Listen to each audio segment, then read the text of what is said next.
Okay, Yeah, so sir. we are starting the live now. Okay, so are you starting the recording now? Yeah. Yeah, All so right. we are live. It will be on live on YouTube. Okay. Hi everyone, I'm Rahul Madhavan, and today I'll give a brief talk about causality and its antecedents. So the purpose of the talk is to encourage you to discover more about causality. It's not a topic that I can cover in one day. It's a whole large area of mathematics by itself. And what I'll aim to convince you about is that it's worthwhile for you to explore more in this area. It's worthwhile for you to consider causality along with the probabilistic studies that all of other machine learning takes up. And it's I would want to say that it's a new field, but it's not. It's a 100-year-old field, and yet it has not picked up steam until, let's say, in the last 5 or 10 years. The reason for this is we always had humans behind the scenes doing the data analysis, and what we termed as obvious to human minds is not so obvious to machines. So you might have heard about phrases like correlation is not causation. But what does this mean? What goes behind causation in that case? And how do you define causation? These are questions that we'll try to address today. So what typically most of machine learning stands for is a study of correlation, a study of pattern, what occurs together. So you might have a data set. The data set might be some large Excel file, for example, and then you'll have some rows, and then with lots of columns, you want to make predictions, and those predictions might be on one of those columns of data. You could, in more mathematical terms, think of these as certain X values along with which certain Y values come. And then you want to find out some sort of correlation between these vectors. So today we'll understand or try to realize that this is not sufficient. Yeah, please go ahead. Yes, sir. So before we formally begin the session, I would like to kind of invite you and introduce you in a form that our audience gets to interact. Oh, of course, of course. Please go ahead. Yeah, I was just laying the ground for this talk today. So I want to keep it informal. I want to keep invite questions. No need to raise your hands. Just unmute yourself and ask questions anytime. Yeah, please go ahead. That's great. Okay, so before we get into today's session, let me introduce Sir Rahul. So good evening, everyone. This is Madhuganda, your moderator for today's industry session. Hope you all are doing great. So as you guys heard in today's session, we are going to understand causality and its antecedents, basically moving beyond correlations in machine learning. So as you know, to help us out with this, we have Rahul Madhavan, who is a founder of Code for Research Applications. So is a researcher with an interest in different areas across machine learning theory.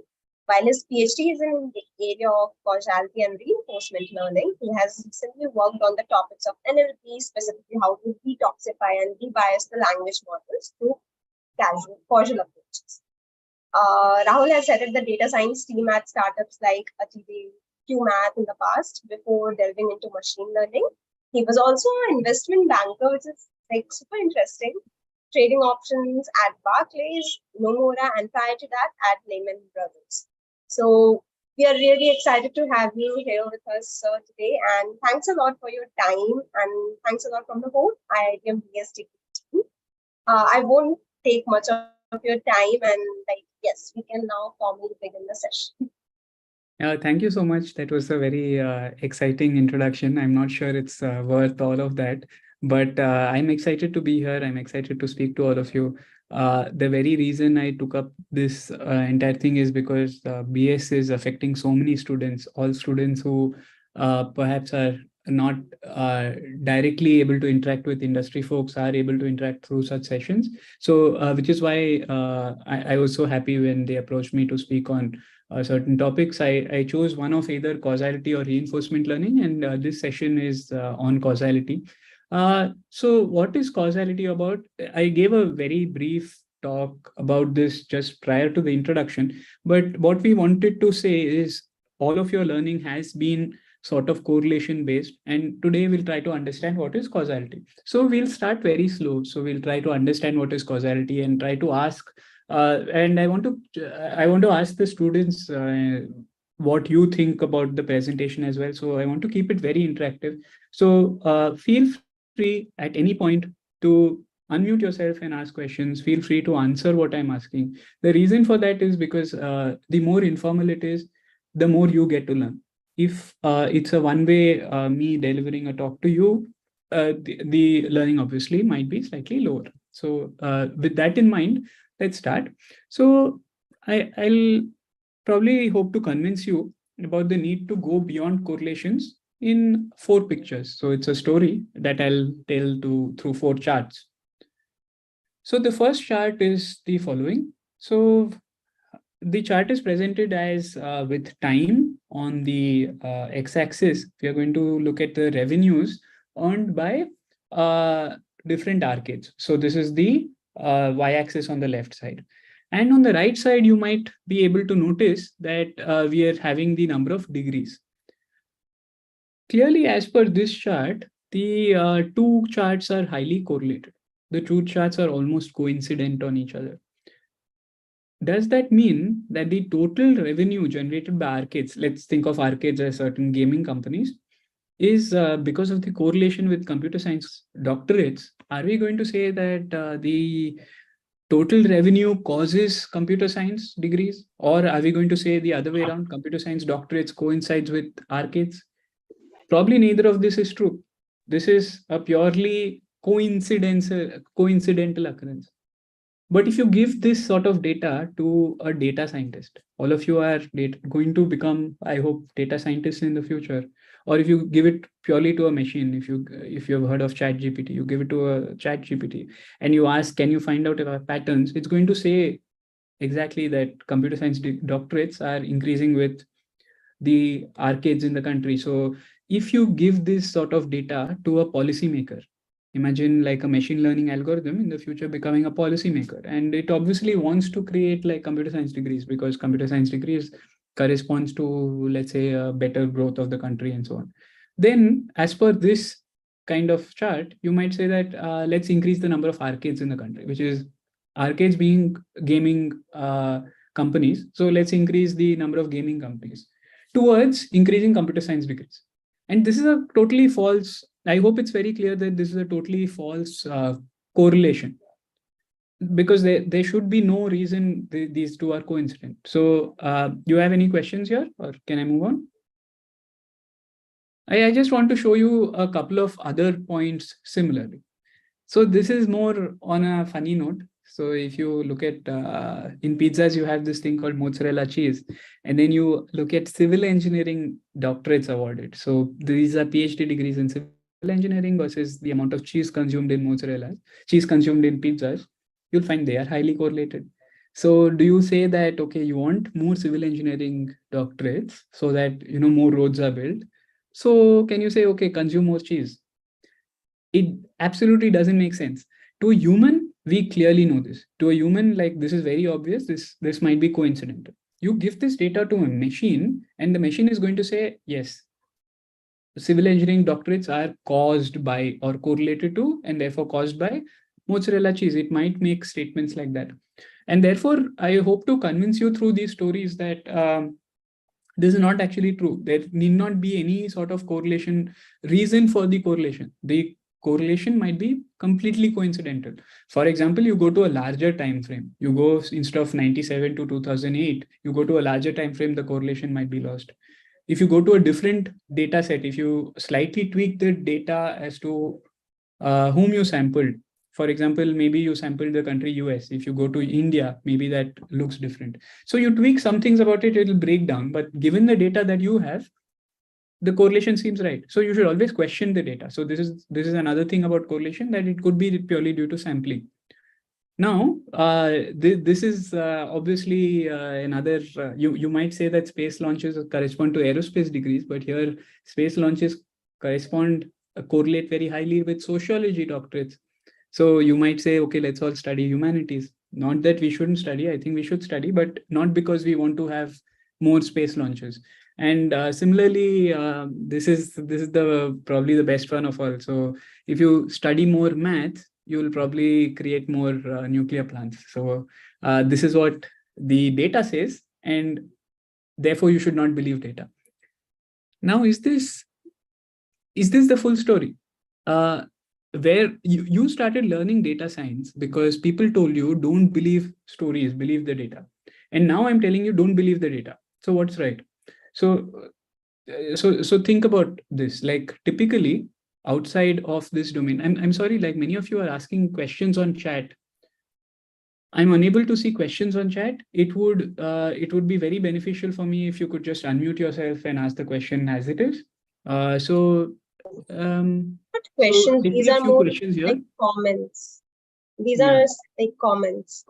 Oh, I see. So these exactly the word used for this is called spurious correlation. So there is a correlation, but you might think that this is not causal and therefore it's a spurious correlation. In fact, given any entity, given any variable y, or let's call this variable x, the set of all other variables is going to be correlated with it. There is an occurrence, there are other occurrences happening through time, and therefore they are correlated or decorrelated. Can you say anything causal about them? No. So there are things caused by this variable x that you chose, and everything else is spurious because everything is correlated with everything else. So if you see the number of here, it's highly correlated. The examples I'm giving you are highly correlated, but everything is correlated with each other. For example, rain falling might be correlated to sunny days. What is the correlation? 20%, 30%. We don't know, but there is a certain correlation number. So I'm just saying, like, how do you identify these spurious correlations? How do you identify that this is the data that is assumed to be, causal, and this is not? So people all your lives have told you, trust the data. People make policy decisions based on this. But I'm going to ask you to be cautious. Take a step back. There is still room for experts. There is still room for a person in the room who is able to say, hey, this is possibly spurious. We need to do more experiments. So therefore, machine learning community as such, and the whole scientific community in general, I think has to move beyond simple data sets, like simple data sets that might have spurious correlations. So I see another question coming. Perspective of view plays important role in understanding data. I don't understand perspective of view, but yes, when you are using data, you need to dig deeper. I'll give you the tools required today to apply the causal techniques to understand what causes what. So two things can always be correlated, and most things are correlated or decorrelated. But can we say A, they don't cause each other or cause each other? And how do we say that? That is what we'll look at today. So there are some other gems. These are all like quite funny, so I thought I'll increase them. So as sunscreen, let's look at the first one. Each day in the US, over 6,000 people exposed to tap water will die. Is this true? Can one of you unmute and say, is this true? Do you think this statement is true? This first statement that you see? I think no. No, sir. No, sir. No, sir. But the statement is true. No, Because sir. every day 6,000 people in the US die. And everyone is exposed to tap water. You see that? Like all of us are exposed to tap water. All of us like touch tap water in a day. And on average, 6,000 people in the US die every day. And therefore, this statement is true, yet it's meaningless. So this statement effectively says that 6,000 people exposed to tap water will die. But can you say anything based on this statement? No, because even if they were not exposed to tap water, they would still probably pass away. So the second statement is, as sunscreen use increases, the number of shark attacks goes up. Is this statement true? No, sir. Yeah, Yes, it is. It is true because people who use sunscreens are mostly at beach and they will go into the water. And the yeah, let chances me give you a are hint. they'll All of get these are true. All of these statements are true. The point is, are they meaningful? What? Sir. So in the first case, over 6,000 people exposed to tap water will die. That means that there could be a thing that some other reason they die from. Like there is some other cause, some other variable. It could be heart disease, it could be some other problems that they have, health issues they have, that causes the death. But 6,000 people are still getting exposed to tap water, which is sort of independent of the fact that they'll die. So there is a different cause. If you go to the second statement, now we are looking at, as sunscreen use increases, the number of shark attacks goes up. This statement is true. But what is the cause of sunscreen use increasing? Probably more people went to the beach. So more people go to the beach, sunscreen use increases. Also, if more people are at the beach and go for swimming, the number of shark attacks goes up. So there's a single variable called number of people who go to the beach. And sunscreen use also increases, the number of shark attacks also goes up. So the third statement, use of indoor air conditioning has increased worldwide as global temperatures have risen. Is this statement true? Yeah, Yes, sir. true. Yes. Yes, it's true. But which way is the causation?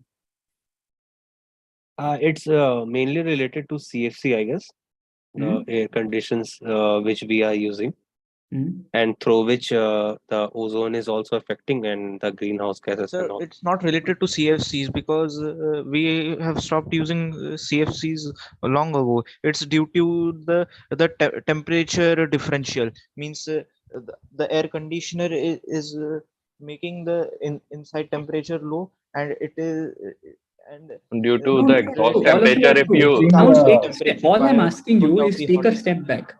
Take a I step back. think power consumption, it's a circular Please, causation. One leads to please the give me other. a second to speak.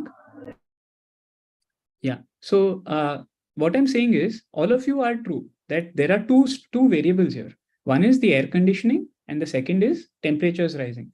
Now, the statement here is portrayed as if the number of indoor air conditions increased, therefore it looks like temperatures have risen. But think of it the other way. If I made the same statement like the temperatures have risen, therefore air conditioners in the world has risen. You are right. Like some of you are saying that, okay, because of CFCs it's happening, but CFCs are not used anymore. Therefore, the correlation is there, but the causation angle is not clear. Like which causes what? Does A cause B or B cause A? So A causes B. The increasing air conditioner causes rising temperature. But if then increases in rising air temperature conditioner, also increases. Both are correlated to each other. Actually, sir, don't say both are correlated. I think you're sort of mistaken in saying both are correlated to each other. You have to say both cause each other.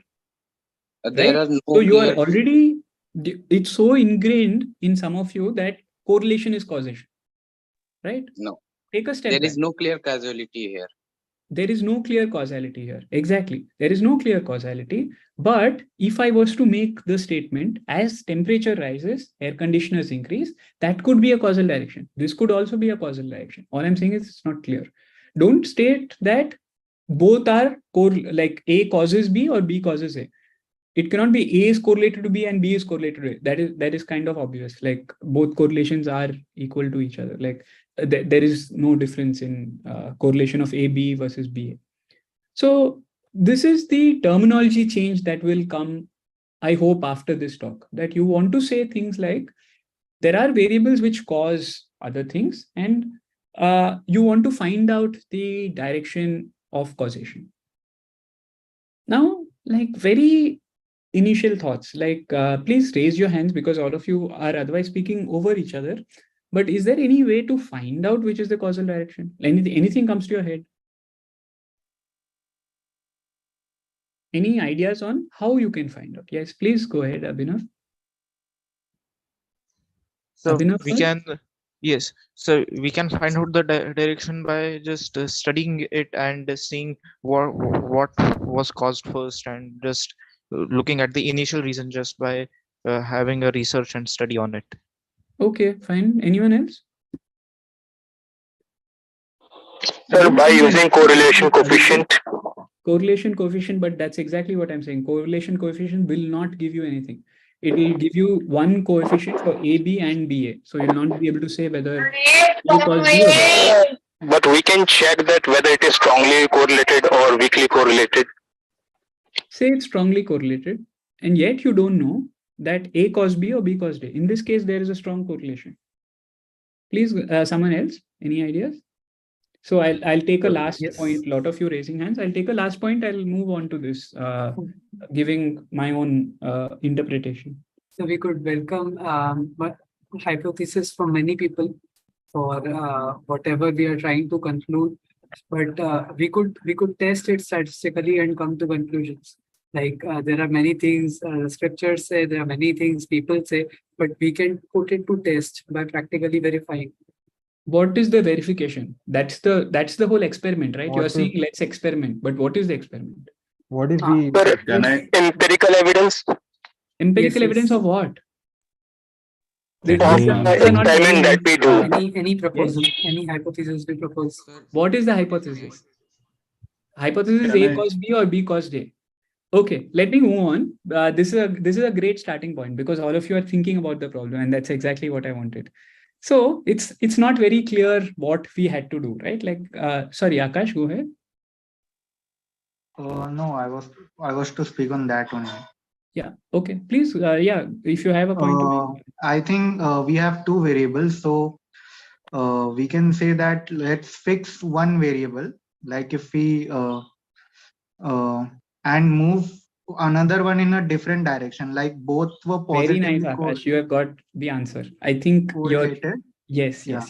Yeah. I think you have got the answer. So let me move on before you reveal all of the suspense. But yes, you're right.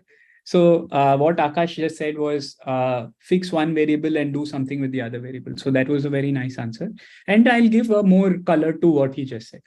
So before I give away the answer, right, I want to show you some more caveats. You are all data scientists, so I want you to draw conclusions. So this is a data set. This is a real data set. What is this data set regarding? This data set is cholesterol versus exercise. Each point here is a person.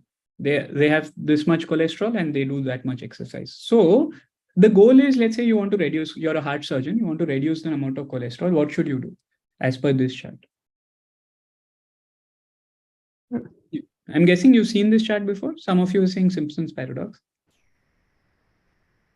You know, but like if you're just looking at the chart, you will say that probably people should not exercise. Exactly. You'll say that people are not going to exercise. But is there a caveat? Is there some other variable that's causing some sort of mistakes in the data? So let's say that you have certain amount of data where you get certain variables, certain columns in your data set. But ideally, you should ask yourself, should I be asking for more data before I reach my conclusion? And what is that case? The case is, in this case, you can't really say, because there could be another confounding variable called age.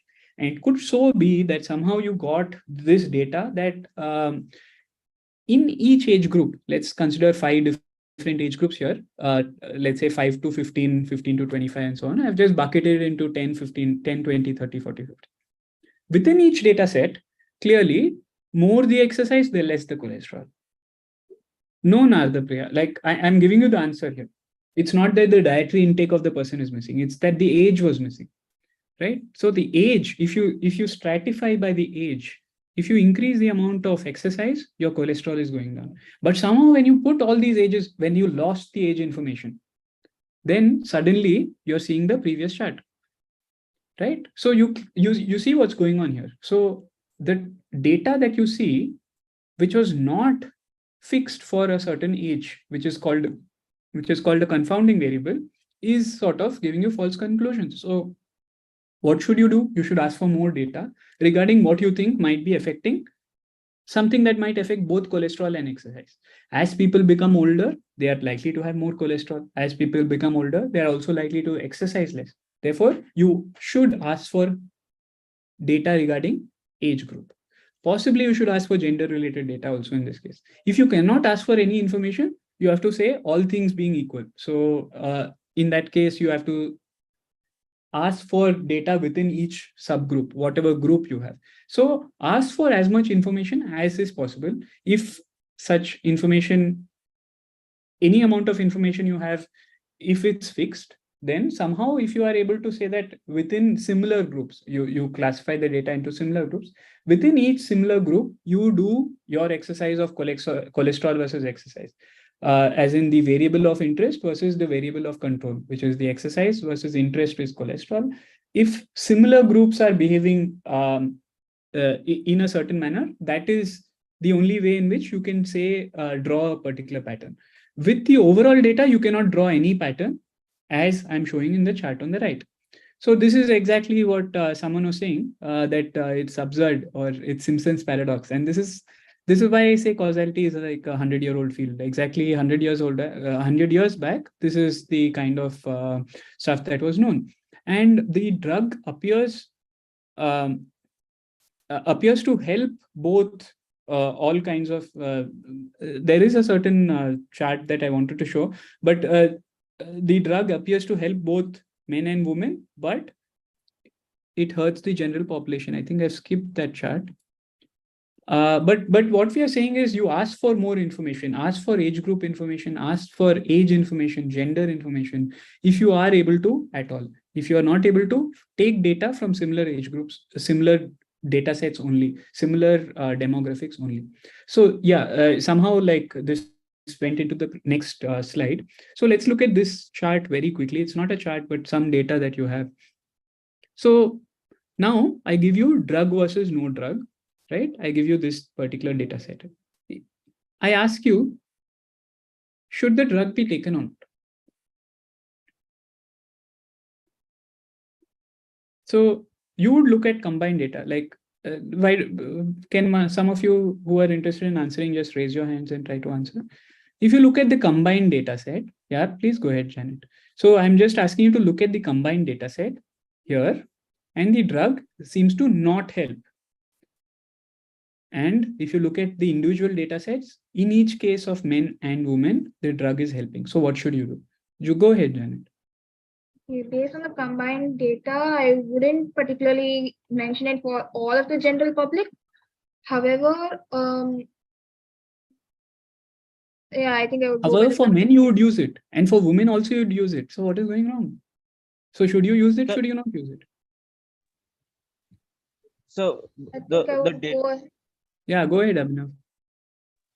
So the sample size for the males is too much low to find any reliable solution to the problem. But if there was a woman in the family who would need the drug, that is all too much detail. There is no families over here. Okay. But in the combined data.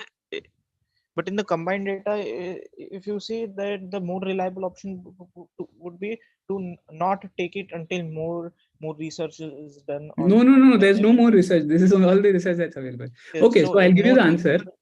Yeah, I'll give you the answer now. The answer is that you should take the drug. What is the problem with the combined data? The combined data has a problem that it is simply like different populations are in men and women. So it somehow seems to it sort of, without the drug, men are helped by about 6%, but the number of men are very the number of men who've taken the drug are very few, if you notice, and the number of women who've taken the drug are a lot. So somehow there's a doctor who's giving this drug more to women than to men. So what is the issue? The issue is the doctor. The issue is the experimenter. Somehow I told you previously that if you want to find out patterns, look for some sort of stratification that looks at similar groups only. In this case, look at only men or only women. In both men and women, it's helping. Don't combine the data, because if you combine the data, you're losing that information. It's similar to the previous thing that we were doing. The previous thing that we were doing here is to combine the data. The chart on the right combines the data. The chart on the left looks at data stratified. So look at stratified data when possible. So all I'm saying is, when you have more information, use the additional information, right? So in this case, what should you do? You should take the drug, because the stratified information is that you should take the drug. So let's go to dive into what's happening. So women are significantly more likely to take the drug. Why are they significantly more likely? Because the doctor is possibly giving them. So there is a confounding variable, in this case gender, which affects both the recovery rates as well as whom it's administered to. It's affecting both the numerator as well as the denominator. So to assess the effectiveness of the drug, you have to compare subjects in the same sort of strata. Now, I will ask you to look at the same chart, but slightly differently. Like I've just changed the data over here. So I've made it like high BP, low BP, and drug, no drug. In this case, what should you do? We can use the same table. I'll convince you that you can use the same table to draw a different conclusion. So you want to have a go at how? In the case of no drug. Yes. Please go ahead. Someone was speaking. Yes, so should I give? So in case of no drug,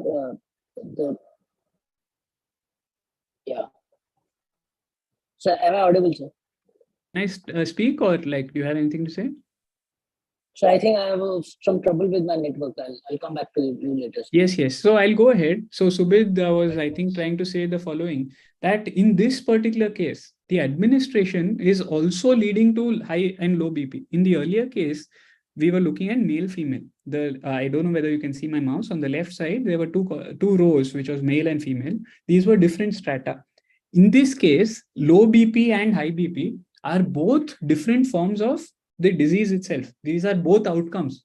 These are part of like what the drug is causing, what the administration is also doing. So am I concerned about the low BP patients? This is a drug for blood pressure. It is a drug specifically for blood pressure. So for the blood pressure patients, am I interested in the drug, or am I just interested in the overall number? It should be interested. In this case, I'm not interested in the stratification. Why am I not interested? Because this is something that the drug directly causes. I want to have the fact that I'm looking at only combined data. Why? The drug might look at low BP, create the low BP, create the high BP, and then we are also looking at the overall outcomes. In this case, the table is quite misleading. So in a sense, what I hope to have convinced you by these three examples is by looking at data, looking at intuitions, it does not work. Therefore, you need to dig deeper. I hope to give you some tools to maybe in the next half an hour that we have, hope to give you some tools to make sense of all this. I use the same data to draw two different conclusions. And as data scientists, what are you going to do? Will you consider the first set, consider the second set? I'll very quickly tell you what you should do.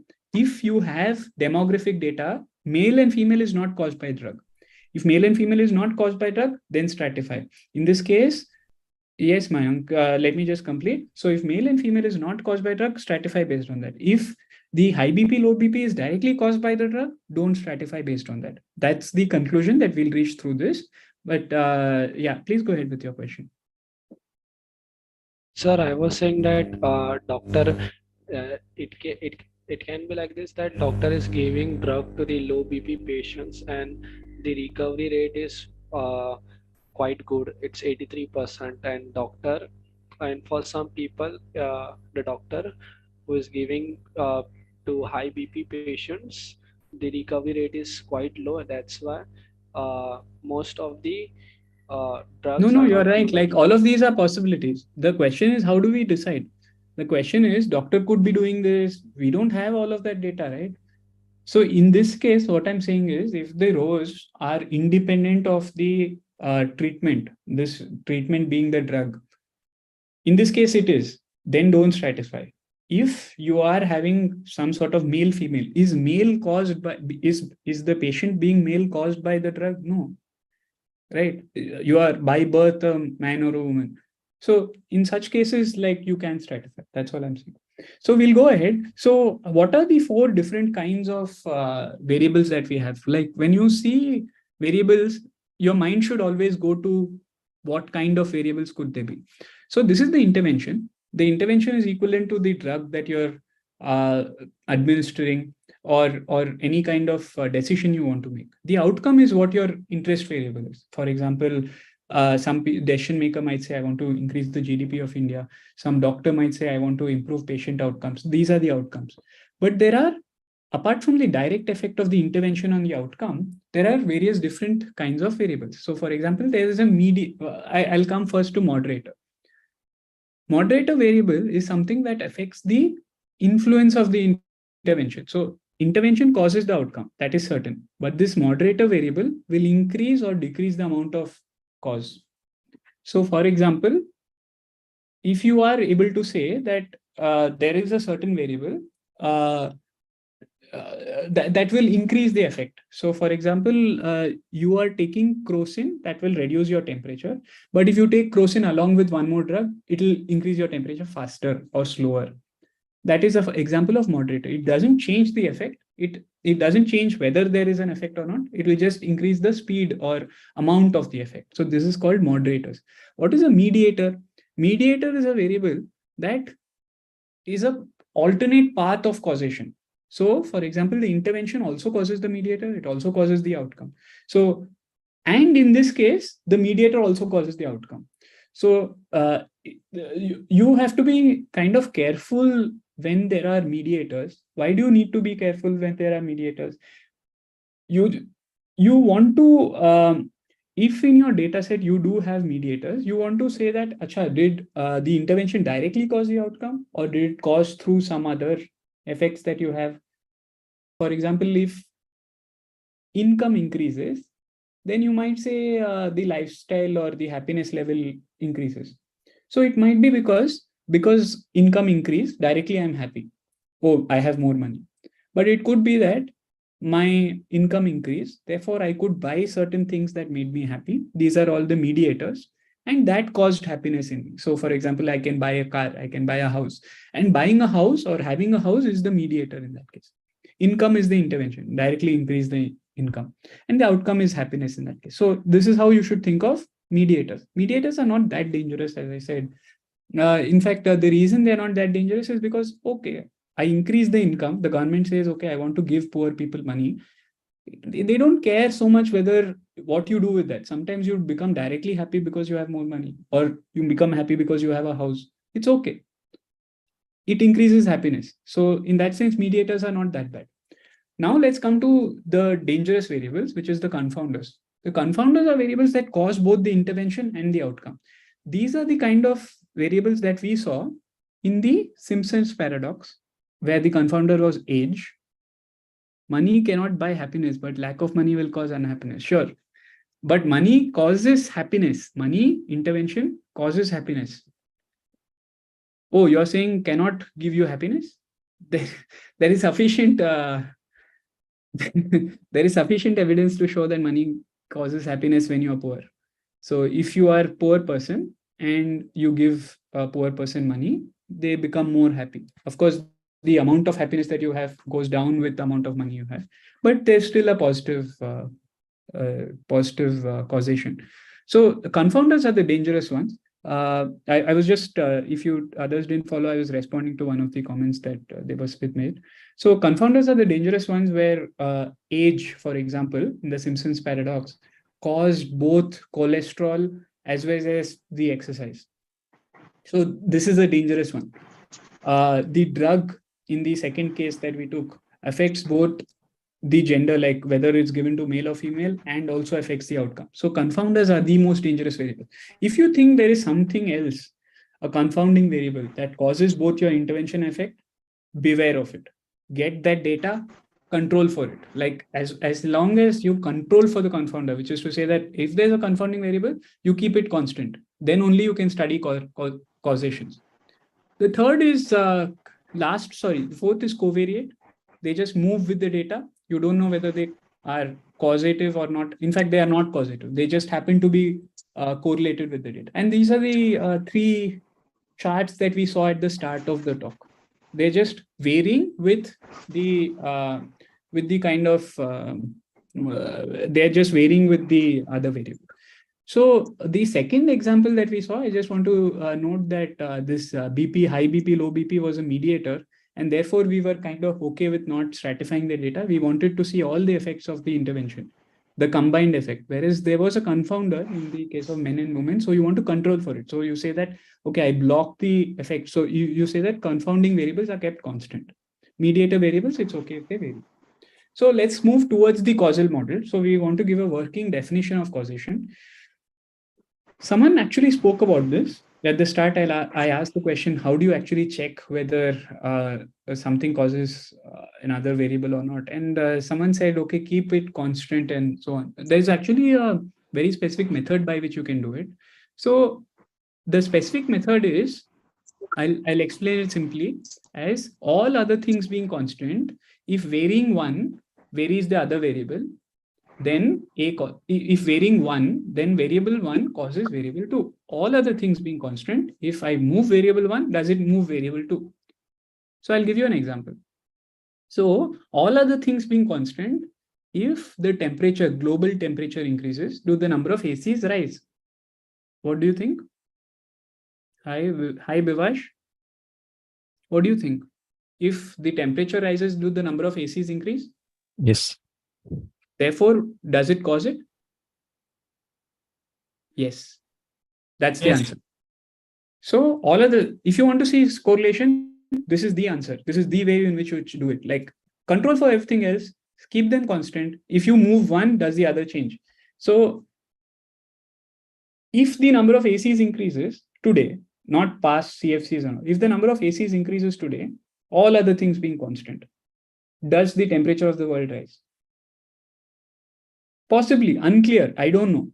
Like global warming is happening, it could be because of ACs. But the other side causation is very clear. This side causation, okay, someone has to prove that global warming because of ACs.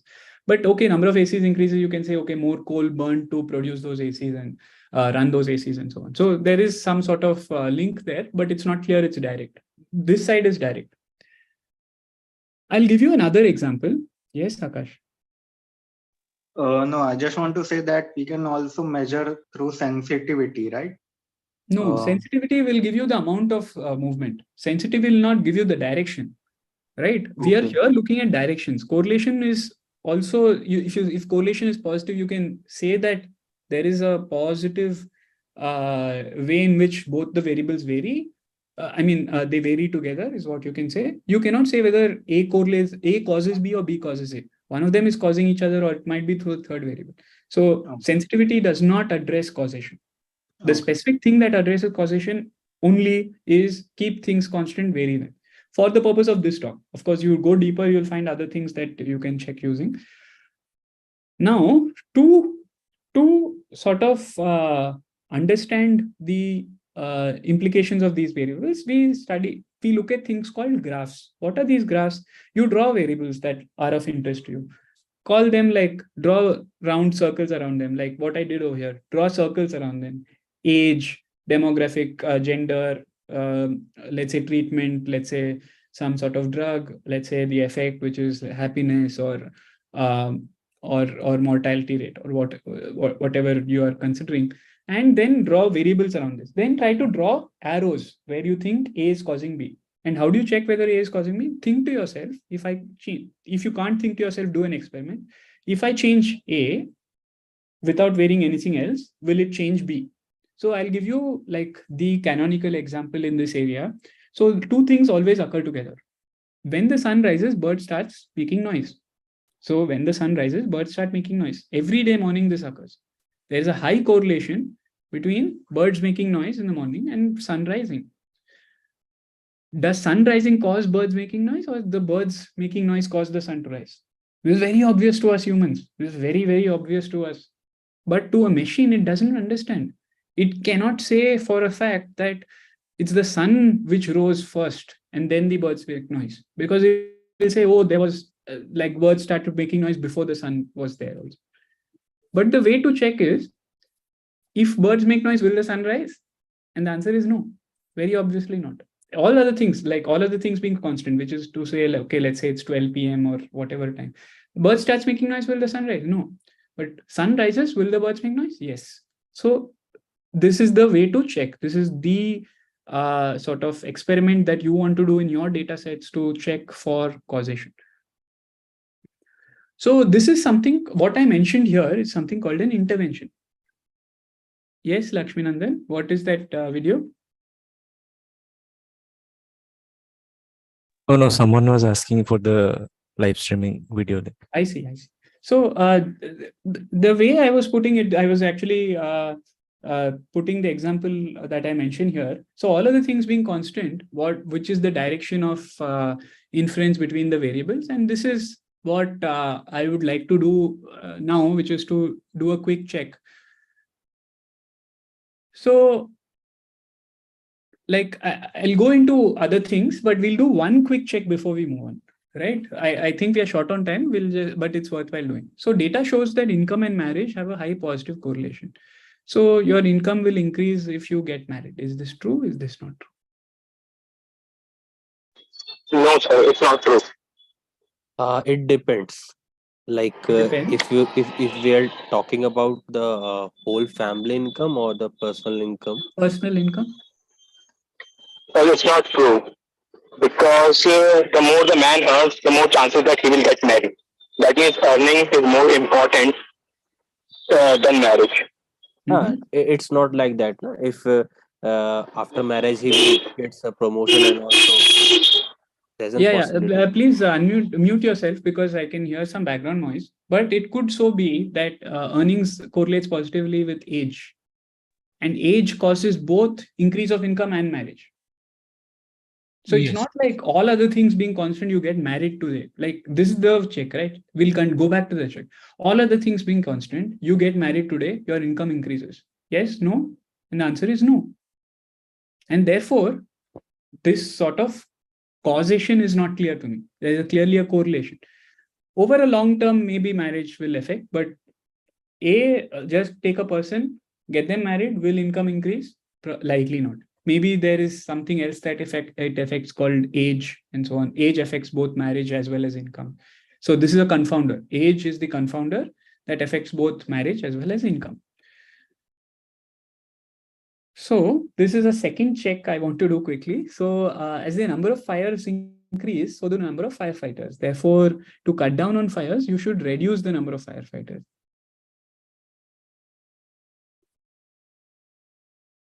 Is this true? No, it's false. Obviously. Why? Because number of firefighter depends on how much fire causes. I mean, how much fire occurs in that area. Exactly. More the fire, the more so clearly there is something that we have ignored there. So this is the third point here is mostly a joke, but you can do a check whether that's true in your sort of meetings. I saw one very long question. I could not read through it when I was talking. Do you want to unmute and ask, or how does it go? Debias Smith, you asked a long question. Can you summarize the question? How can we accurately measure, or can we take it afterwards, after the class? Because I don't know how to address this right now. So maybe we'll address it after class, Debias Smith. I hope that's okay. Two people have their hands raised. Please go ahead. I've got a question on the first example with the marriage. So yes. The question is, the first correlation is that if there is a high income of a group of people, there's a higher chance of higher number of weddings in that group. No, don't look at groups. The idea is you look at an individual and ask, all other things being equal, if this individual gets married, you should refuse to see groups. You should refuse to aggregate data when you see causation. You should look at individuals and then aggregate. So you're saying like, let me look at the whole group and let the, I don't know like what you're saying, but you're saying look at statistics effectively. But I'm saying statistics is not, causal statistics is what you should look at, not aggregate statistics. Okay, but the correlation was that the higher the income, the more the marriages that take place. But we can't say that. No, I said the other way around. The statement was made that higher the, marriages, people who get married tend to have higher income. In that case, first thing we can establish is that if a person continues to get higher income, he won't get married multiple times. But in the other case, he'll continue to get higher income as long as he's married. So that means that's dependent on the age. I didn't understand exactly what you said, but I think you got the point. So we'll discuss more after the session because only I think a few minutes left. Lakshminandan? Yeah, can you go back to the last slide? Yeah, so situation B, hence hiring fewer firefighters will actually increase the frequency of fires. How can we conclude the reverse? Like, because like the fire, it's like the point is you cannot make this conclusion. You cannot make the conclusion that if the fires, I mean, as the fires increase, so the number of firefighters. So to cut down on fires, you should reduce number of firefighters. And that's not true. That's what I'm saying. If two variables are co-varying with each other, you cannot this is the second probably most important. Forget confounders and all that. This is the most important statement you have to make. Without interventions, right, you cannot identify just two variables, not think of third variable. A correlated with B. You don't know whether A causes B or B causes A. You just don't know that. In this case, the number of fires increases caused the number of firefighters to increase. There were more fires, therefore there were no more firefighters hired. But the reverse is not true. It's very similar to the sun versus birds example. So because the sun rises, the birds will sing. It's not that firefighters will, it's not the other way around. Okay. So let's go quickly. We'll run through the rest of the graphs a little faster. So there are, I'll direct your attention to the directed graphs. So these are just like some examples of different graphs. There might be cases in which A causes B and B causes A.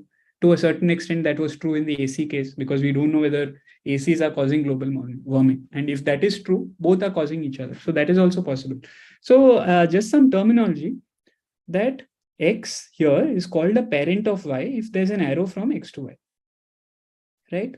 A graph is cyclic if you can go down arrows and you can come back to the initial point. You can go along the arrows and come back to the initial point. It's called a cyclic graph. And causal graphs that we will consider are acyclic.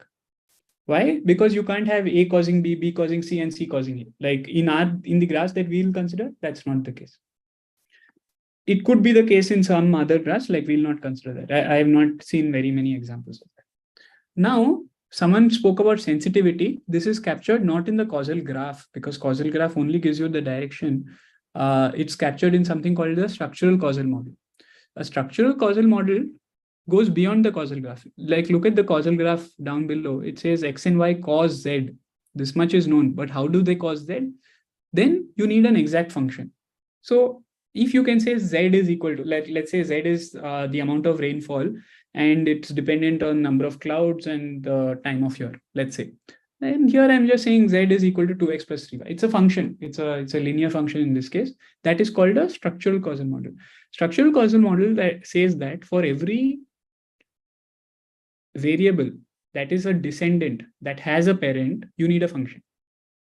Every variable that is free, that doesn't have a parent, can just take some values. But every variable that is having parents has to be a function of its parents. That's all it says. And we have to give functions for all of this. Once you give a causal model, which is a causal graph, your machine learning model can understand these functions. Are these graphs Bayesian networks? The graphs are Bayesian networks with one difference. A Bayesian network, in a sense, is the complete graph without the equations given here. A Bayesian network will probably give you the directions. So a causal graph without the functions that I'm giving here. So SEM goes beyond a Bayesian network. Does that answer your question, Sarvesh? Yes, sir.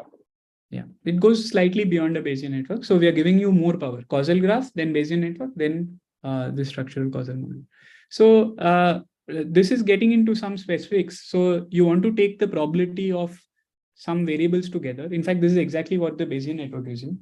So Bayesian network will give you the product decomposition. So you're saying that the probability of every child is a function of its parents. So probability of xi given the parents of I. So you're taking every graph in the causal graph, every node in the causal graph, it has some parents.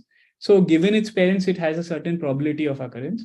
So this is what Sarvesh was asking about Bayesian networks. Bayesian networks give you these values, which is the probability of occurrence of the child given its parents.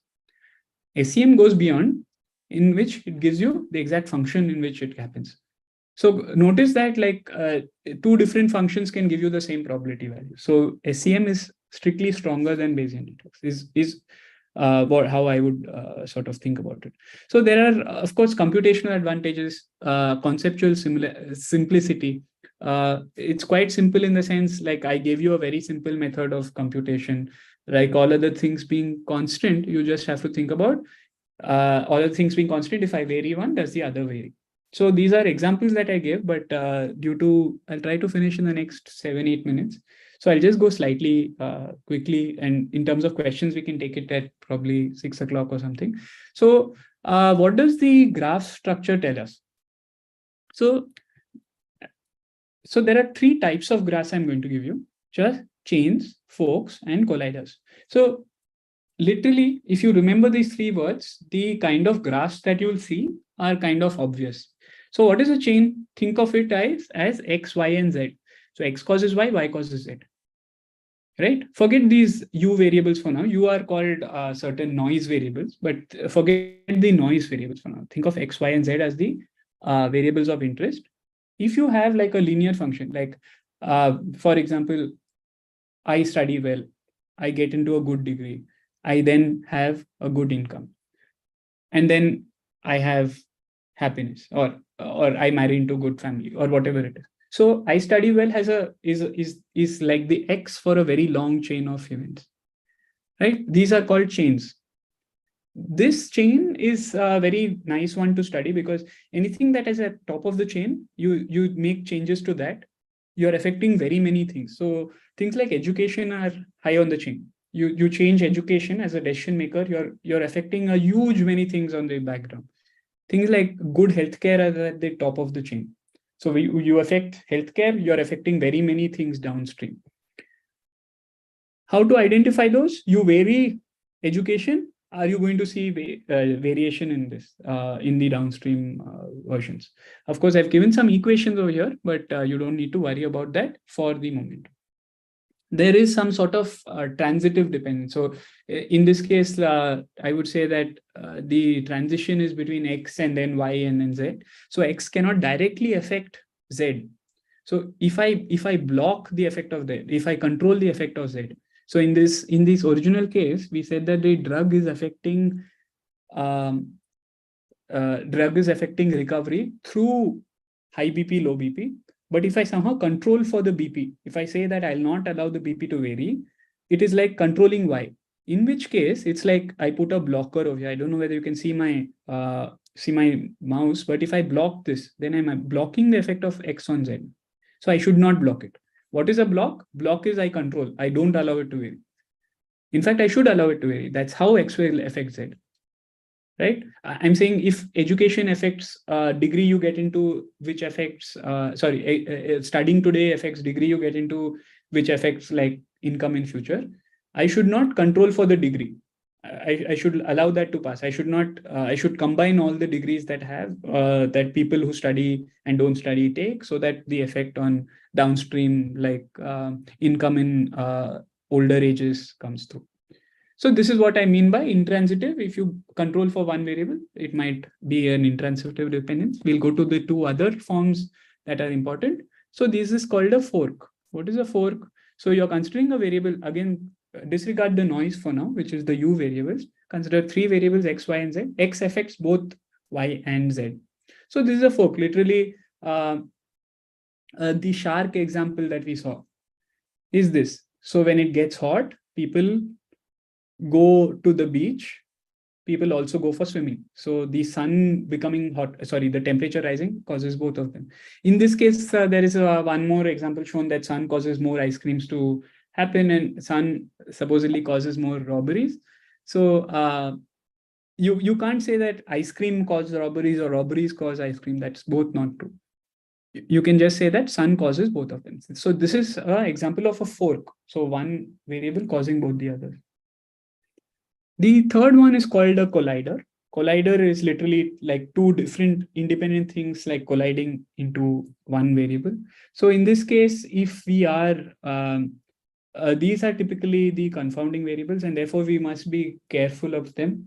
So if the outcome as well as your treatment affected gender. In this case, like you want to control for if there's a direct dependence of X on Y. If imagine there is if there's an arrow from X to Y, and then there's one arrow that goes through Z, then you should block for Z. You should block for Z so that you can study the effects of X on Y directly. So these are like three different forms of graphs that I wanted to study. Of course, if you take a formal course, you will study this much deeper. Even if you look at blogs online, you'll study these much deeper. So I want to give one example before I complete. So college gives scholarships to students. So Z is the variable where scholarships are given. And it could be because they have exceptional musical ability or exceptional grade point average. Both of these cause Z. So X and Y are independent. So X and Y are typically independent. Like musical talent will be independent of grade point average. People who study high will get grade point average. But if you control for those who got the scholarship, right? If you control for those who got the scholarship, if you know that they got it because they have musical talent, you immediately know that they're probably not a high grade point, right? So you get Z either if you have X or Y, which is you have musical ability or you have a grade point, extraordinary grade point. It's like unlikely you have both. But as soon as I say that you got the scholarship, right, you immediately have information that if I say you have musical ability and you got the scholarship, I immediately know that you are very unlikely to have a very high grade point average. So this is the sort of thing that in colliders, you should not, telling us about the collider variable removes independence. So they're not independent anymore. That's what I want to say. We often take for granted that there is no correlation without causation. I hope that is also clear that there could be correlation without causation, as I showed you in the first three examples that I gave. There is a bunch of things that you can do with all of this thing I told you. So you can do testing, you can do experiments. Someone started with what should I do? I asked you and you said I should do certain forms of experiments, hypothesis testing and all of that. This is in general called model testing. So there are various ways in which you can do model testing. One of the methods is called D-separation. So you can find D-separation. D-separation is independence test. So in general, like if two variables are independent given the rest of the graph, rest of the data, they're called D-separated. That's one way in which you can call independence. Independence as you have studied in probability, or A is independent from B if P of A given B is P of A into P of B. So that form of independence is what I'm talking about. It has deeper implications. It has deeper implications in Bayesian networks as well as structural causal models. That is what we are talking about here. So that kind of testing can be done. The other thing that can be done is causal search. So if you're a decision maker and you want to ask the question, I want to impact people's happiness or I want to increase GDP of the country, then you can go and ask, what is the variables I have to change such that such impacts are most highly seen. So I'm at the end of my slides over here. I'll throw, and I think I'm just 2 minutes past the time, and we had like a couple of minutes of introduction also. I couldn't cover the last few slides very well. I'm very sorry about that. But I hope you all followed along. I tried. It is a technical topic. I could not do justice to the technical stuff because all of you are from different backgrounds. But I hope I gave you an exciting introduction to the field and excited you enough about the field to learn more. So that was the goal of this talk. I'll throw it open to questions. Sir, is statistics subjective in nature? Because statistical analysis are prone to confirmation bias. It has been shown a lot of time. I'm giving you the reason why it's prone to confirmation bias. I told you that you can always show things are correlated with each other. But the same data which shows correlation can be used by an expert, so to speak, expert or a journalist or someone doing analysis to say that A caused B. For example, Yeah, so the conclusion you reach is biased. The conclusion you reached in this purely statistical case could be biased. Whereas in the causal case, it cannot be biased because you can make statements about A causing B only if you've run the experiment using interventions that you intervened on variable A, then it caused a change in B. So it's less susceptible to conclusions which are biased. No, my point for asking that question was there are studies that are done by experienced expert, and they have done a lot of bias studies done by very marketing companies or to market their own products to publish biased studies in the journal. No, that's exactly. I gave you the reason why that's happening because correlation does not imply causation. No, I mean those experts. How can those experts do such kind of mistake? Because it is tested by you can't ask peer me why review. someone else made a mistake, but I can. No, I mean you gave the process that fix the one variable and then change the other variable to check whether they are So if correlated you or not. want to test for bias, so you hear a conclusion, you want to test for, go do this experiment. Then you'll know whether what they're saying is right or wrong. I'm giving you tools that those experts probably did not have. So someone else asked what branch of study does causal analysis come in? So some people might say this comes under probability. So it's a subsection of probability that studies deeper about going beyond correlation. So I spoke about causality and its antecedents. The reason for the antecedent is because it has a long history. It came from medicine. So the initial study into causality was done in medicine. But there was this Turing Award winner. So Turing Award is one of the famous awards given to computer scientists. So Julia Pearl is the computer scientist. Some of you should go follow him on Twitter if you're on Twitter. And he in fact laid down the framework of what we call today the do calculus. And he kept working for a long time in publicizing the sort of calculus that should be done. Because people are all the time, like one of the questioners asked, people are all the time making false conclusions. They don't even know that they're biased. It just so happens that the conclusion they reach with their data is wrong. And the reasons for which they don't know because they simply are not aware of these studies. They're not aware of this tool. I hope that by giving you this tool, you will not make such mistakes. I don't know about other experts who are making biased decisions or not, but I hope you are not some of them.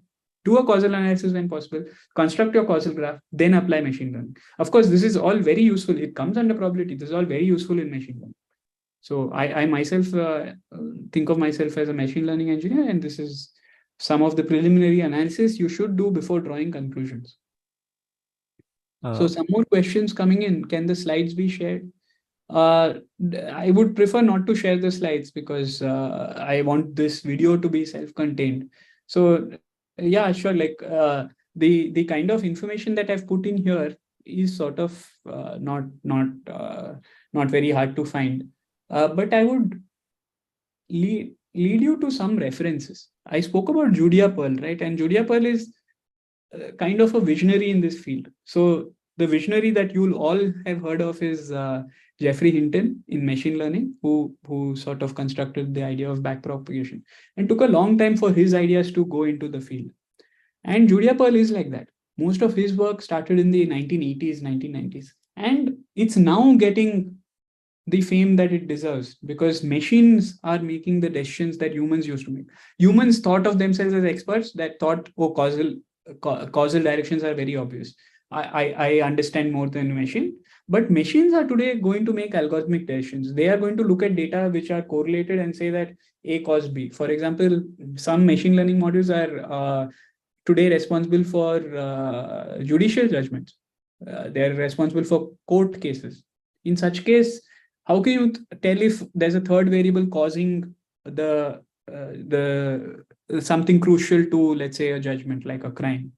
So these are all very important considerations that you should do as machine learning engineers. So some other comments coming in. So it was a helpful session. Unless one does such analysis, one could simply waste electricity, money, and come to the wrong conclusions. Absolutely true. So you should do this analysis before starting. Just take a at least in your head. You are forget machines doing this analysis. You are humans. take all the variables that you have, draw them into different buckets, like you get rows of data, but there are various columns. Try to see which part of the columns are linked to each other, and then what is your treatment that you're interested in, and what is the outcome. This sort of analysis beforehand will lead you to being better machine learning. Can you suggest some book on this topic? Sorry, I was answering that and then I got went off track. The book that I want to suggest to you is The Book of Why. This is again by Julia Pearl. So The Book of Why is a very basic book that I recommend to all of you. It's like a quick read. Maybe you can read it in a day or two. And if you go further, of course, Julia Pearl's book on causality is unreadable. It's like a 1,000-page tome. It's high on math. But there is one more called The Elements of Causality, which is slightly higher level, but should be again doable by most of you. Book of Why is where you should start. Is it on the IITM BS degree channel? I don't know whether it is. Can you watch the recording? It was fun and interesting. Thank you for the feedback. So I don't see any more questions. Side note, love the baby Mozart and Einstein pics. It's not mine. It's all from the internet. I hope I can say it was created by some video GANs or something. That's not the case. I hope to explain the topic to you. It's not the content, but the presentation of the content that I wanted to focus on. There is a Mindscape podcast on causality with Julia Pearl. Yes, you should view all content by Julia Pearl. I really recommend that.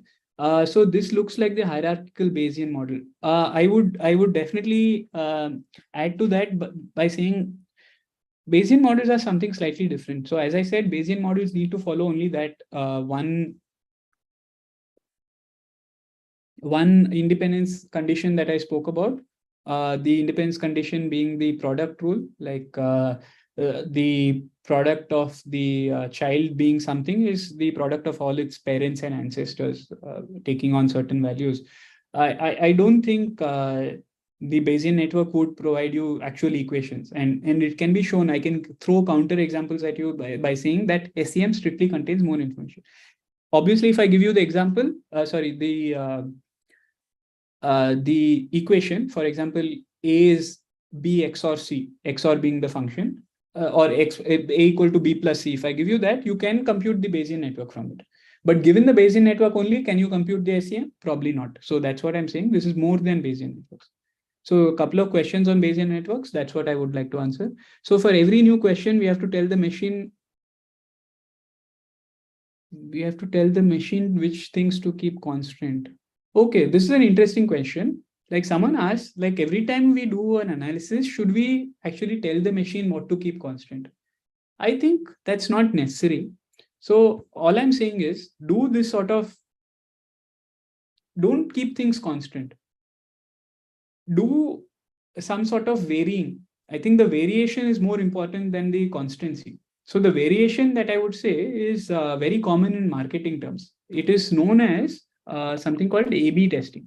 So what is A/B testing? Maybe if some of you are into that area, you will come in.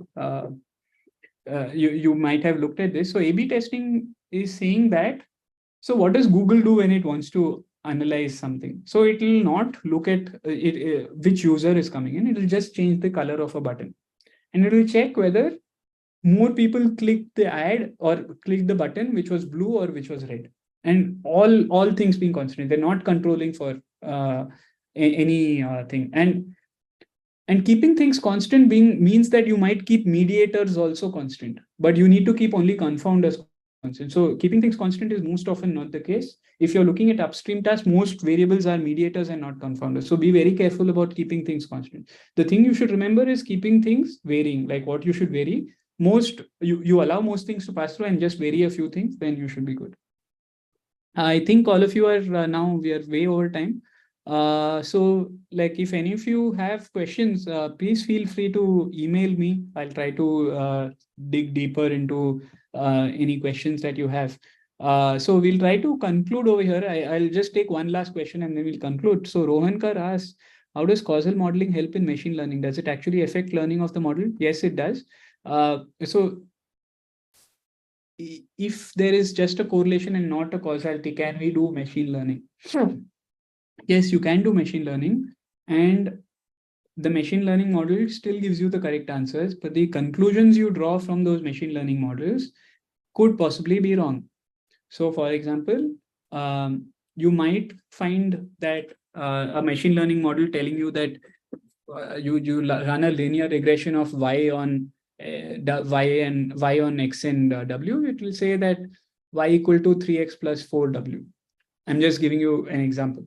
And this is the linear regression answer. And this doesn't tell you, I mean, it is true given the data set, but if you slightly vary the data set, the conclusion that y is caused by w and x is wrong. You specifically gave the causal direction. You said y is dependent on my x and w variables. And by changing w and x, I need to see a change in y. So I would suggest first draw the causal graph, then consider only ancestors of the variable of interest, remove everything else from the data set, and then run the machine learning model. So yeah, this title of the talk was moving beyond machine learning. So first, I would say draw your causal graph, either by doing interventions or by asking an expert about causal directions and so on. Once this graph is drawn, consider your variable of interest y, and then go to all the ancestors of it. Don't go beneath x, beneath y. Anything caused by y, you don't have to worry about. All the ancestors, you draw a machine learning model based on that, and then you should be good. You don't need to control or do anything like that, because even the confounder I said was caused by y. So okay, so that's all I said. This was the last question I'll take. Please feel free to email me. I'm at, I don't know, this this session is in public, so I don't want to release my mail. So I'll just put it on the chat, and then you can mail me if you have any questions. We can take it offline from here. Thank you so much, sir. I was going to say that please put in your email ID. And thank you so much for the wonderful session. It was super interactive and everyone loved it completely. So thank you so much. And we didn't feel we were over time. So please reach out to sir if you have any questions. With that, we will wrap up the session. Thank you so much, sir, for your time. Thanks a lot for taking time out to listen to me. I hope I did justice to all your 1 hours. Yeah, take care. Bye. Thank you. Thank you. Bye-bye. Thank you, sir. And all this is available on our channel. So if you want to go back and watch the whole session again, you can. And with that, we can also stop the live stream maybe.